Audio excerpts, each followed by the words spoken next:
basketball analysis with over 70 years combined experience. The Bob Ryan and Jeff Goodman podcast, brought to you by Prize Picks and the Game Time. Hey, it's that time for the Bob Ryan, Jeff Goodman, and Tanguay Along for the Ride pod, brought to you by Prize Picks, the exclusive daily fantasy partner of the CLNS Media Network. Pick more, pick less with Prize Picks.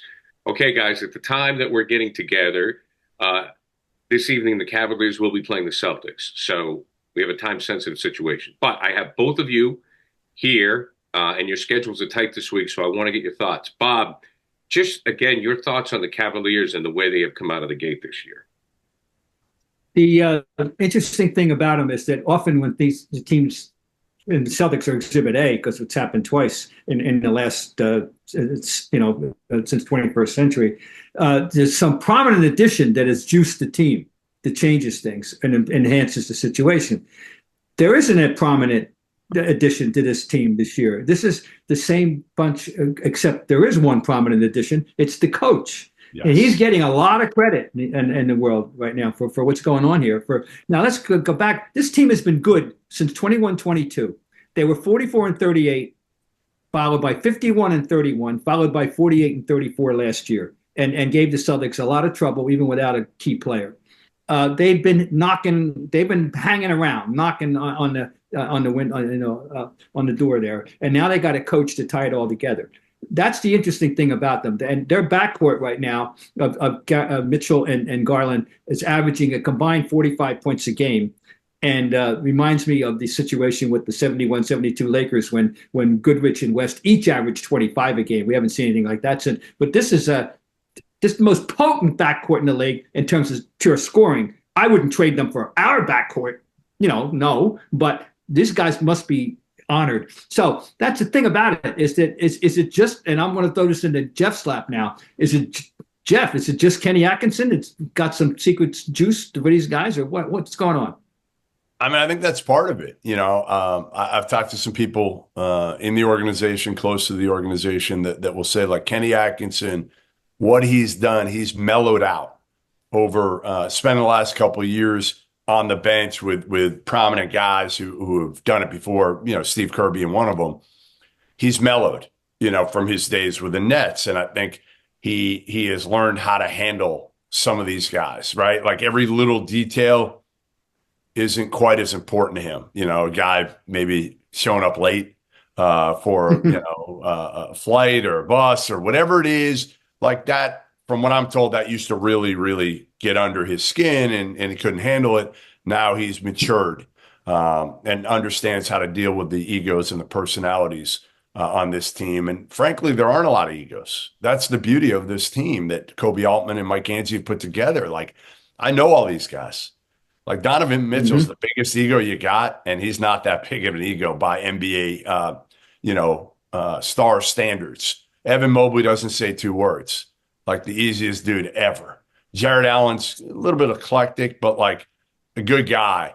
Max Strus, George Niang, we know them. Darius Garland. Like, you go down the list, this is similar in some ways to the Celtics guys, right, in that they don't have a lot of assholes. I'm not sure they have an asshole on the team. I think, in a way, they don't have any issues to deal with. And now you've got Darius Garland happy again. Remember, a year ago, there was some rumblings from the agent, from Rich Paul, that Darius Garland wanted out because he didn't want to play alongside Donovan Mitchell. That has been rectified, and now they're humming, man. They are humming. And I know you are a charter member of the Evan Mobley fan club, right? Love him. Yes. Love him. Hey, did you see this stat the other day? I tweeted it. The winningest player over the last, I don't know how long it was, in the NBA is none other than Methuen's own George Niang. I love that. That's great. And we must say, and one-time podcast guest of right. Ours. So we got to get him on again. We'll try to get him on again at some point. But yeah, I'm not sure the Cavs are. I know they're not at the Celtics level. But Kenny Atkinson has been the breath of fresh air that this group needed. They're playing faster. And again, the name we haven't mentioned, guys, that's been huge off the bench is Ty Jerome. He's been awesome for Cleveland. Well, I mean, let's look at it this way, guys. I'm sorry, Bob, but I was going to say, we talked about the Knicks quite a bit leading up to the season. We're going to get to the Sixers, how they're struggling. And Cleveland wasn't in the conversation, and Jeff's right. I mean, no one is at the level of the Celtics. But can they keep this up? Have the Cavs shown us enough, Bob, for us to believe they deserve a seat at the table when we discuss contenders at the end of the year? Well, they're leading the league in scoring and in point differential. I mean, this has been a really impressive performance. And let's be honest, it's one of the 4 greatest starts in NBA history. So I think attention must be paid. I mean, I'm going to this got my attention, 15-0, and this is only one of the 4 teams ever done it. And so that's crazy to me. Isn't that crazy? Think about that, Bob. Yeah, I'm thinking about it, and I mean, this is that I'm impressed, and I like it, and we've identified they seem to get it. That the way the Celtics got it, they got it. They are playing to win basketball games, not to please themselves, and are getting another thing, nice, consistent nightly contribution off the bench from LeVert and Jerome. Well, LeVert's averaging 11.8, Jerome's averaging 10.7, which matches his career high, by the way. I remember there's a guy, I loved him in college. I remember he caught my eye at Virginia. And, LeVert's been a quality scorer. LeVert has twice scored 20 points a game in this league, So they got some, that bench is, that's all you need. You got 2 guys like that. That's damn good. And so you don't have guys. Max Strus has been hurt, so they don't even have him. He hasn't played yet. So, their bench is going to be better than the Celtics bench when Max Strus comes back. It's going to be better than the Celtics bench. I know that may be great. Now, again, obviously, Porzingis isn't back yet, so that's the difference. But I would take Cleveland's bench and its depth of the bench over the Celtics bench when everybody's healthy. The difference is obviously, the Cavs don't have Jason Tatum. Donovan Mitchell is not Jason Tatum. And that's the biggest difference for me. I don't think the Cavs can win the whole thing with Donovan Mitchell as your number 1 guy. It's hard to win when your best player is a guard. It's hard. We've talked about this previously. The one like argument a 6'2" guard, not a Kobe, right? Like if you have a 6'5", we're talking about Kobe and Jordan's, they're We've talked about this to go back 45, 50 years. And the one example you might be able to cite is Isaiah Thomas with the Pistons. That as a small guard who was the best true player guard, not a swingman type. Yeah. And that's the one example. That other than that, you can't find one. John Stockton couldn't do it. The other guys nobody else has been able to, but he's been able. Robertson, Big O needed Kareem, right? Well, Big O was 6'5", and he was also a triple-doubling rebounding, force. He wasn't just that he's not in that discussion. We're talking about the Iversons of the world. Iverson didn't do it either.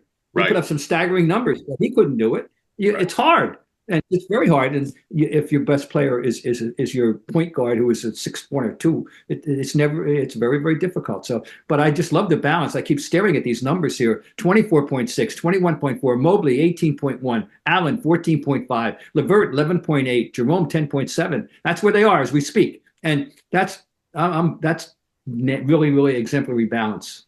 Prize Picks is the best place to get real money sports action. They got over 10 million members and billions of dollars in award winnings.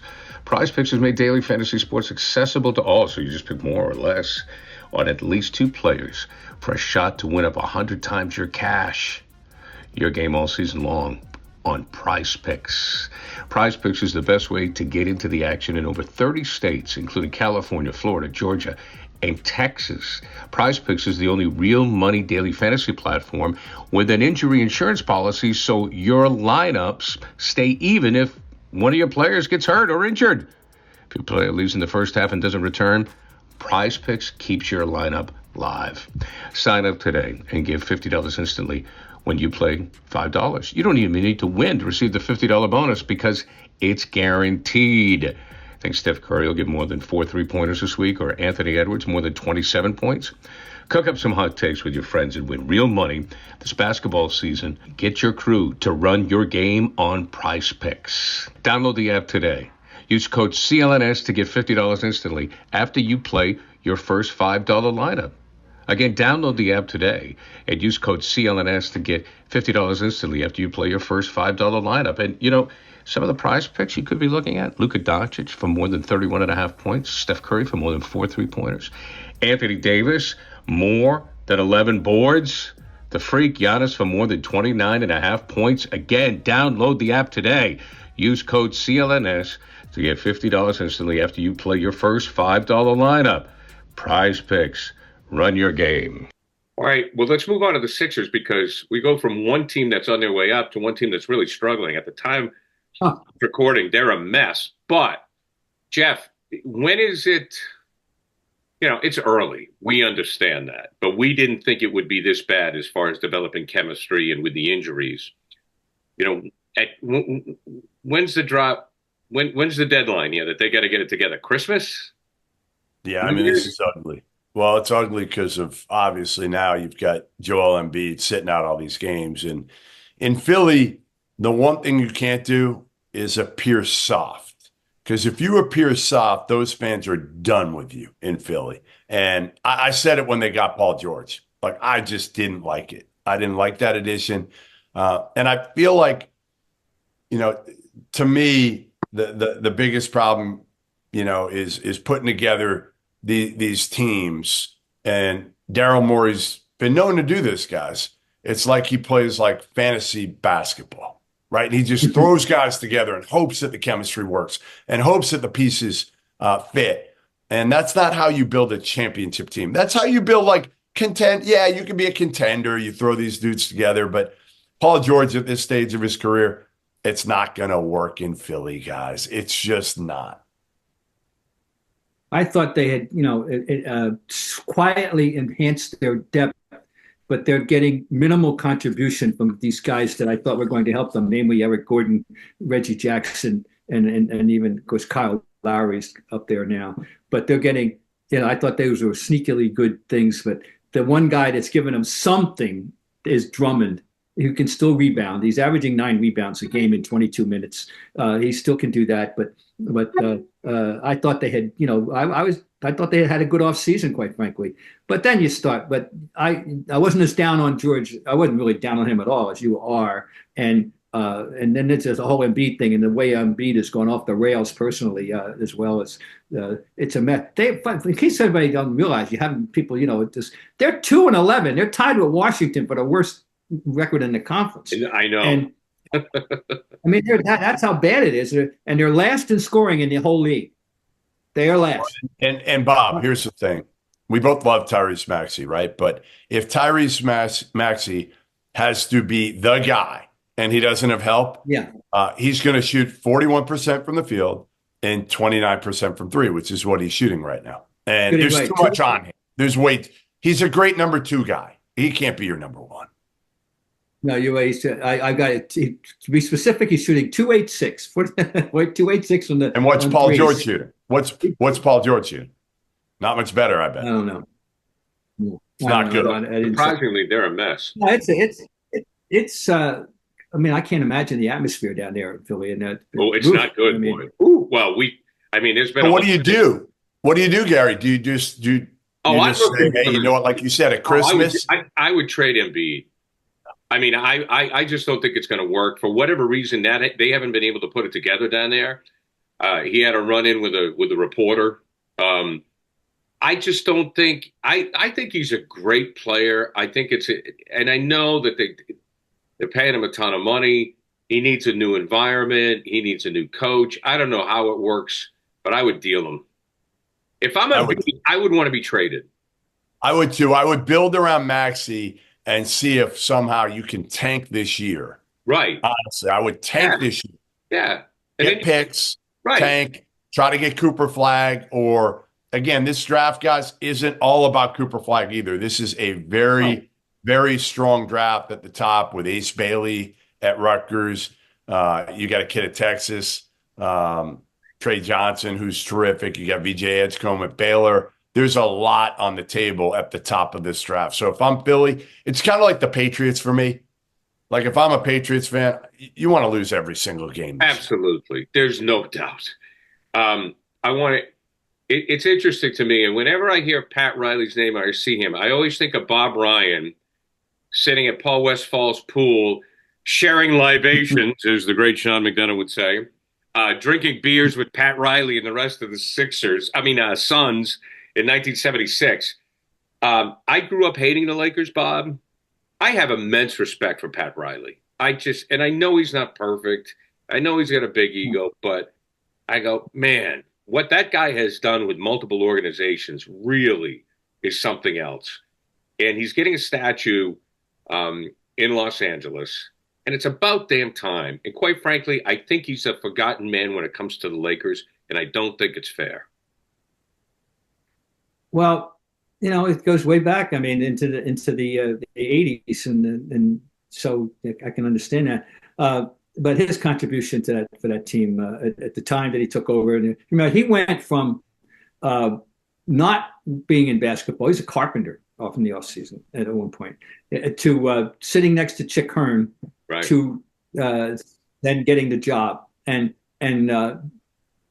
presiding over Showtime and bringing a whole spirit and attitude and wisdom to the job.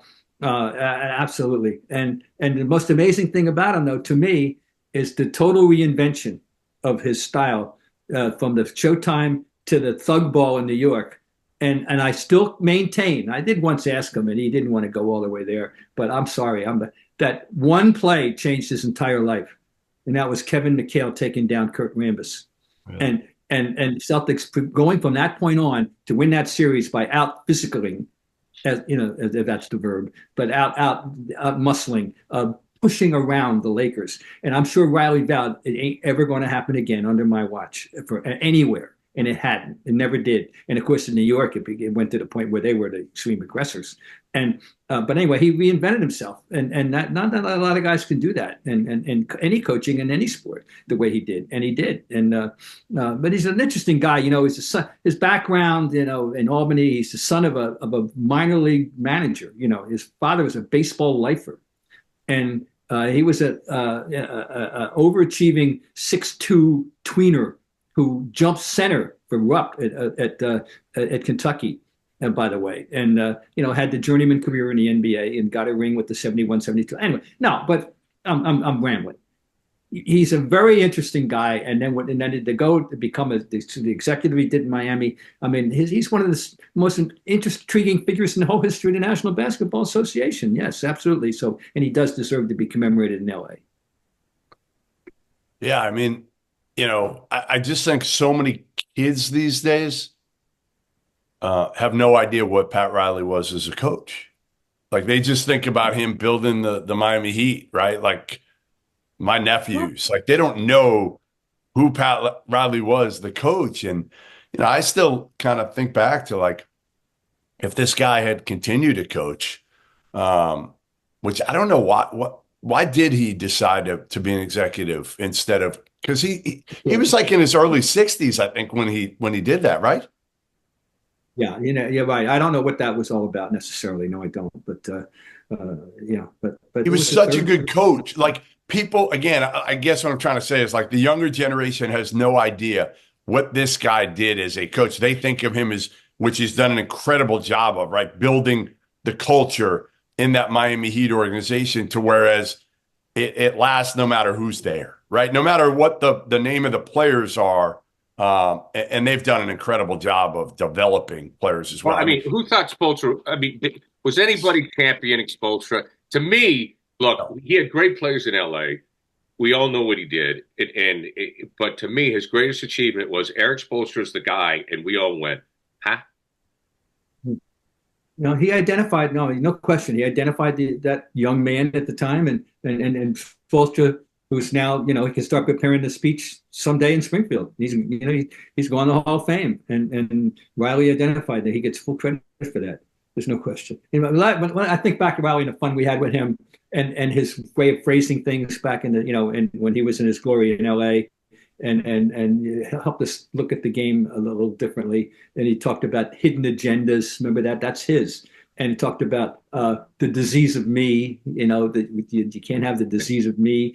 Life from it. He talked about how games are decided and these little outbursts, of flurries, which he called skirmishes. Now that conjures up little battles in the Revolutionary War to my head. Skirmish. Had a skirmish in Lexington. But he was creative in that regard. In that way, it's a wonderful copy. Good. It was. Of course, we all rhapsodized, those of us who were around, about how great the '80s were. Just another example of how great the '80s were. We had Pat Riley to deal with. There's nothing like seeing a game live. I mean, watching it on TV is great. We have all the technology, we have our phones, we have access to everything. But being there in person is definitely the way to go. Game Time has a new feature called Game Time Picks that makes getting tickets to see your favorite teams play live even easier. Game Time filters out the fluff to show you only incredible deals on great seats. Take the guesswork out of buying tickets with Game Time. Download the Game Time app, create an account, use code CLNS for $20 off your first purchase. Terms apply. Again, create an account and redeem code CLNS for $20 off. Download Game Time today. What time is it? It's game time. Some media news that we want to get to. And I cannot remember if this has happened before, but inside the NBA, with Ernie, Kenny, Charles, and Shaq from TNT, will be moving to ESPN. And what happened was, and I'm not going to get caught up in the minutia of all the legal aspects of Turner and ESPN going after the NBA. But what they said is Turner's going to get international games, and then inside the NBA, which is a Turner product, is going to be shown on ABC and ESPN.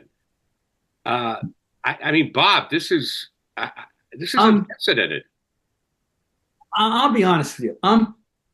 They're good, but are they that good? I mean, is it yes. Yeah, they are, Bob. Yeah, tell me. What am I missing? Why? Oh, they're so entertaining. Like if I watch NBA, whatever it is, Countdown or whatever on ESPN, I'm bored. I'm ready to fall asleep. I'm tired of listening to some of those dudes. I like Bob Myers, but I can't listen to Stephen A. I can't. He's not funny, and he's not giving me anything. He's not giving me any information. Like Chuck, Shaq, Kenny, yes, they don't know all the names of the players, but they're just icons, and they have fun with each other, and they will be, you know what it is too? They don't give a shit. They will say exactly how they feel. Absolutely.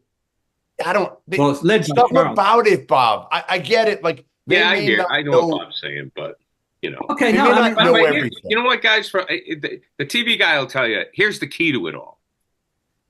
Kenny anchors it, right? Like Charles will say something, and Ernie's got the greatest job in the world. He's the best, and he's the best. He's the perfect guy for it. Yes, and he's a very nice man. He's the perfect guy for it. But so Shaq and Charles will do the thing. But whenever Kenny makes a point, you go, "Oh, okay." Yep. Very rarely is Kenny wrong. Yeah. Kenny will make a point. And Chuck will say part of it is too, again, I can't remember where you stand with Chuck. I feel like, Bob, you don't love Chuck over the years, but I will say this. He's like the nicest human being when you meet him in the world. He has time for anybody and everybody. And he says it the way he believes it. Now, he's wrong on a lot of stuff. Oh, okay, yeah. he is. But at least I know there's generally not much of an agenda. It's the way which is what I'm all about. I'm wrong about plenty of stuff too, but I'm going to let you know how I feel. I just have more respect for that than the guys that are up there trying to kiss ass. And Stephen A is not that. He's not always, although he's got an agenda. He's got an agenda. The agenda is him. Right. Let me tell you guys, I did a halftime show for 10 years with the Celtics. They're there for one reason, to play commercials. Right. They're there to play commercials. I mean, they are. And, I love Donnie Marshall. He and I had a blast together. But we all knew, as soon as that buzzer went at the end of the half, everybody's going to the John. Everybody's going to the fridge. Nobody's sticking around, right? And these guys make you stick around. They make you stick around. Now, the post game's different. The post game, if something big happened, and they're good at this, if Bob's right, like if the post game something went down, you better be ready to explain something, and they'll do that. But halftime it's all for commercials. I'll tell you, it's all for commercials. Well, I know two couple things. Number one, Jeff, I know I like Charles. I've always liked Charles. I'll never forget one time I wrote something back when he was with the Sixers, and I couldn't believe that he knew about it. This is the old days. And thank me for saying something nice. I say he was the best all-around rebounder in the league at the time, and he's barely 6'4".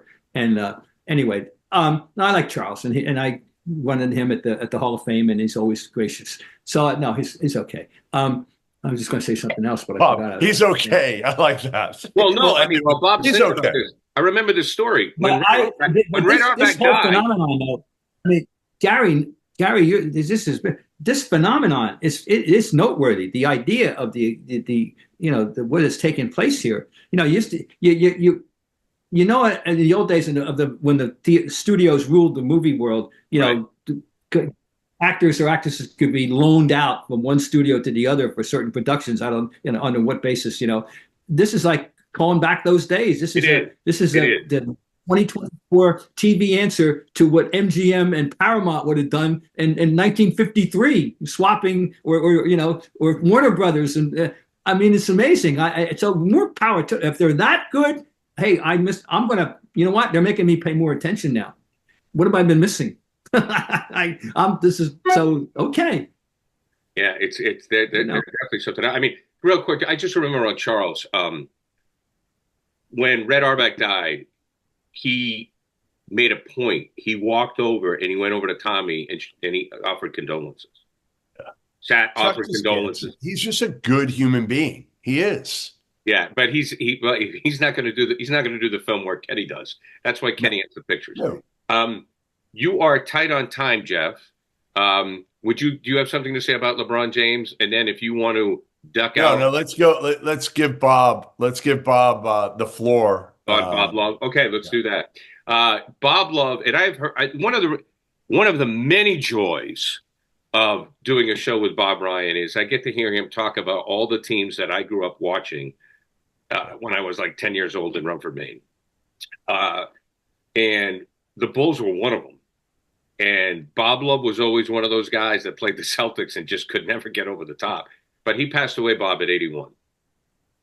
Bob Love was a 6'8" forward who, in the category of all-time players, he wasn't a Hall of Famer, but he's in the next level. He's the Hall of Very Good, right at the top of the list of the Hall of Very Good.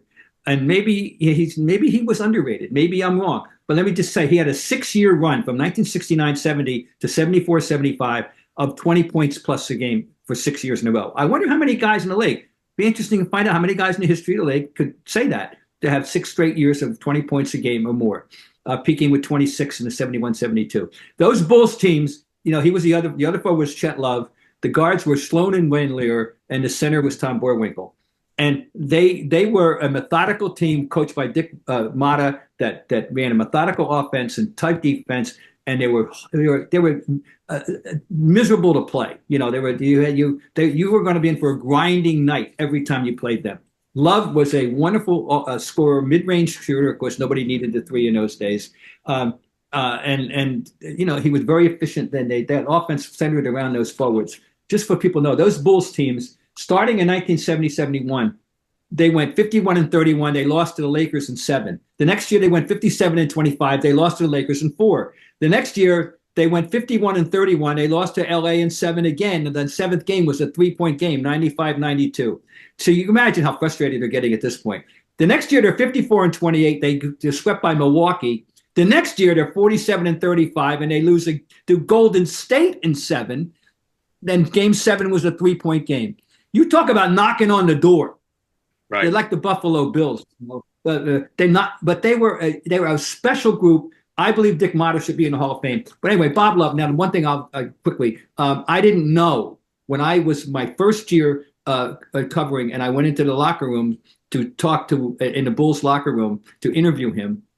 When I didn't know he was a colossal stutterer, and he was willing to try to work with you. But I was awkward. I was young. I was awkward. I was embarrassed that I had done this. I didn't. I should have. I wish I had known. I didn't know. That maybe you don't even want to bother Bob Love because he would. But he was a known major stutterer. And by the way, nickname Butterbean came from a childhood affinity for, as I said, for butter beans. But he should be remembered. It was a good guy, and he was a really efficient player. So R.I.P. Bob Love. Bob Ryan, you're the best. Jeff Goodman, until next week, my friend. We will talk later. And you've been brought to you by Prize Picks, the exclusive daily fantasy partner of the CLNS Media Network. Pick more, pick less with Prize Picks. Gentlemen, see you next week.